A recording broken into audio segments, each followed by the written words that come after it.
Hi hello everyone, welcome back to my YouTube channel. ಇವತ್ತಿನ ಈ ವಿಡಿಯೋದಲ್ಲಿ ಸಾಹಸಂ ಮೂವಿಯ ರಿವ್ಯೂ ಮಾಡ್ತಾಯಿದ್ದೀನಿ.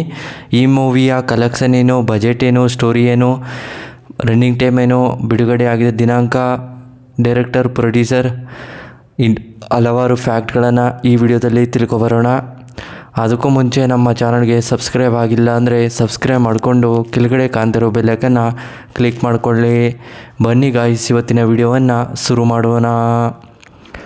ಮೊದಲು ಈ ಮೂವಿಯ ಮೇನ್ ಲ್ಯಾಂಗ್ವೇಜ್ ಬಂದು ಮಲಯಾಳಂ ಆಗಿದೆ. ಯಾವುದೇ ಭಾಷೆಗಳಲ್ಲೂ ಡಬ್ ಆಗಿಲ್ಲ ಅಂತ ಹೇಳಬಹುದು.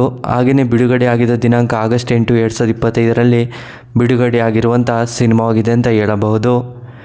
ಹಾಗೆಯೇ ಈ ಮೂವಿಯ ರನ್ನಿಂಗ್ ಟೈಮ್ ಬಂದು 144 ನಿಮಿಷಗಳ ಕಾಲ ಈ ಮೂವಿಯನ್ನು ತುಂಬ ಅದ್ಭುತವಾಗಿ ಕೊಟ್ಟಿದ್ದಾರೆ ಅಂತ ಹೇಳಬಹುದು.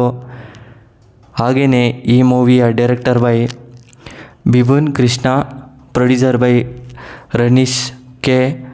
ಹಾಗೆಯೇ ಈ ಮೂವಿ ಒಂದು ಮಲಯಾಳಂ ಆಗಿದೆ ಅಂತಲೇ ಹೇಳಬಹುದು. ಹಾಗೆಯೇ ಮಲಯಾಳಂನಲ್ಲಿ ಸಾಂಗ್ ಕೂಡ ತುಂಬ ಅದ್ಭುತವಾಗಿ ಕೊಟ್ಟಿದ್ದಾರೆ. ಹಾಗೆಯೇ ಆಡಿಯನ್ಸ್ಗಳು ಕೂಡ ಸಿಕ್ಕಾಪಟ್ಟೆ ಇಷ್ಟಪಡುವಂಥ ಸಿನಿಮಾವಾಗಿದೆ ಅಂತ ಹೇಳಬಹುದು. ಹಾಗೆಯೇ ಬಜೆಟ್ ನೋಡಿದರೆ 4.5 ರಿಂದ 5.5 ಕೋಟಿವರೆಗೆ ಬಜೆಟನ್ನು ಹಾಕಿದ್ದಾರೆ. ಕಲೆಕ್ಷನ್ ನೋಡಿದರೆ 9 ಕೋಟಿ ಕಲೆಕ್ಷನನ್ನು ಮಾಡಿದೆ ಅಂತ ಹೇಳಬಹುದು. ಮಲಯಾಳಂನಲ್ಲಿ ಆಡಿಯನ್ಸ್ಗಳು ಕೂಡ ಸಿಕ್ಕಾಪಟ್ಟೆ ಇಷ್ಟಪಡುವಂಥ ಸಿನಿಮಾವಾಗಿದೆ ಅಂತ ಹೇಳಬಹುದು.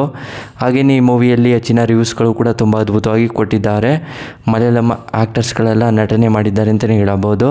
ಹಾಗೆಯೇ ಈ ಮೂವಿಯಲ್ಲಿ ಯಾರ್ಯಾರು ನಟ ನಟಿಯರಿದ್ದಾರೆ ಅನ್ನೋದನ್ನು ನೋಡೋದಾದರೆ ಮೊದಲು ಬಾಬು ಆ್ಯಂಟೋನಿ, ನರೀನ್, ಗೋವಿ, ರಂಜಾನ್, ಅಜು, ವರ್ಗೇಶ್, ಬಿಜು, ಸಂತೋಷ್ ಇನ್ನೂ ಹಲವಾರು ಆ್ಯಕ್ಟರ್ಸ್ಗಳು ನಟನೆ ಮಾಡಿದ್ದಾರೆ ಅಂತ ಹೇಳಬಹುದು.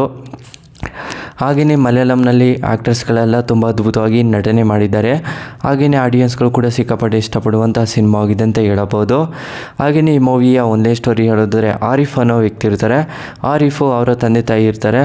ಆರಿಫ್ ಏನು ಮಾಡ್ತಾರೆ ಅಂದರೆ, ಅವರಿಗೆ ಒಂದು ಮ್ಯಾರೇಜ್ ಆಗಬೇಕು ಅಂತ ತುಂಬ ಇಷ್ಟ ಇರುತ್ತೆ. ಹಾಗೆಯೇ ಒಂದು ಮ್ಯಾರೇಜ್ ಕೂಡ ಅವರ ತಂದೆ ಹಾಗೆಯೇ ಅವರ ತಾಯಿ ಒಂದು ಹುಡುಗಿನ ಹುಡುಕಿ ಮ್ಯಾರೇಜ್ ಕೂಡ ಮಾಡ್ತಾರೆ. ನಂತರ ಅವರು ಒಂದು ಬಿಸ್ನೆಸ್ಸನ್ನು ಕೂಡ ರನ್ ಮಾಡ್ತಾರೆ. ಒಂದು ಪಕ್ಕದಲ್ಲಿ ಒಂದು ಬೇಕ್ರಿಯನ್ನು ಇಟ್ಟು ಬೇಕ್ರಿ ಬಿಸ್ನೆಸ್ಗಳನ್ನು ನಡೆಸ್ಕೊಂಡು ಹೋಗ್ತಾ ಇರ್ತಾರೆ. ಕೆಲವು ದಿನಗಳ ನಂತರ ಅವ್ರ ಹೆಂಡತಿ ಚೆನ್ನಾಗೇ ಇರ್ತಾರೆ. ಮತ್ತು ಏನಾಗುತ್ತೆ, ಅವ್ರ ಹೆಂಡತಿಗೂ ಆರಿಫ್ಗೂ ಕೂಡ ಇಬ್ಬರಿಗೂ ಕೂಡ ಜಗಳ ಆಗುತ್ತೆ. ಆರಿಫ್ ಏನು ಮಾಡ್ತಾರೆ ಅಂದರೆ, ಅವರ ಮೇಲೆ ತುಂಬ ಕೈಯನ್ನು ಮಾಡಿಬಿಡ್ತಾರೆ. ಆದ್ದರಿಂದ ಆರಿಫು ಅವರಿಬ್ಬರಿಗೂ ಕೂಡ ಡಿವೋರ್ಸ್ ತಗೋಬೇಕು ಅಂತೇಳಿ ಇಬ್ಬರು ಕೂಡ ಡಿಸೈಡನ್ನು ಮಾಡ್ಕೊಂಡು ಬೇರೆ ಬೇರೆ ಮನೆಯವ್ರಿಗೆ ಹೊರಟೋಗ್ತಾರೆ. ಹುಡುಗಿ ಅವರ ತಂದೆ ಮನೆಗೆ ಹೋಗಿ ತುಂಬ ಗೋಲಾಟವನ್ನು ಮಾಡ್ತಿರ್ತಾರೆ. ಅವರ ತಂದೆಯೂ ಕೂಡ ಈ ರೀತಿಯೆಲ್ಲ ಹೊಡೆದಿದ್ದಾನೆ ಅಂತೇಳಿ ಅವರ ಮೇಲೆ ಕೇಸನ್ನು ಹಾಕ್ತಾರೆ.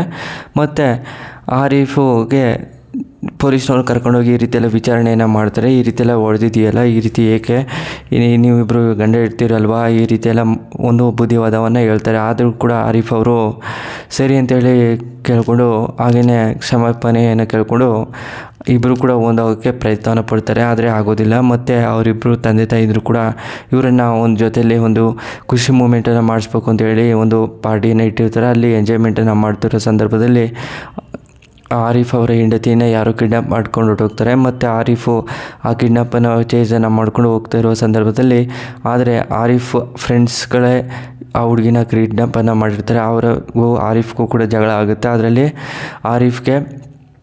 ಆರಿಫ್ನ ಸುಮಾರು ವ್ಯಕ್ತಿಗಳು ಹೊಡೆದಿರ್ತಾರೆ. ಮತ್ತು ಅವರು ಫೈಟಲ್ಲಿ ಆರಿಫೇ ಗೆಲ್ತಾರೆ. ಮತ್ತು ಆರಿಫ್ ಫ್ರೆಂಡ್ಸ್ಗಳನ್ನೆಲ್ಲ ಆರಿಫೇ ಕಂಪ್ಲೇಂಟನ್ನು ಕೊಟ್ಟು ಅವರಿಗೆ ಜೈಲಿಗೆ ಹಾಕ್ತಾರೆ. ಮತ್ತು ಅವರ ಜೀವನವನ್ನು ಬದಲಾಯಿಸ್ಕೊತಾರೆ ಅಂತಲೇ ಹೇಳಬಹುದು. ಹಾಗೆಯೇ ಸ್ಟೋರಿನೂ ಕೂಡ ಎಂಡ್ ಆಗುತ್ತೆ. ಸ್ಟೋರಿ ನಿಮಗೆ ಇಷ್ಟವಾದರೆ ಶೇರ್ ಮಾಡಿ, ಲೈಕ್ ಮಾಡಿ. Thanks for watching.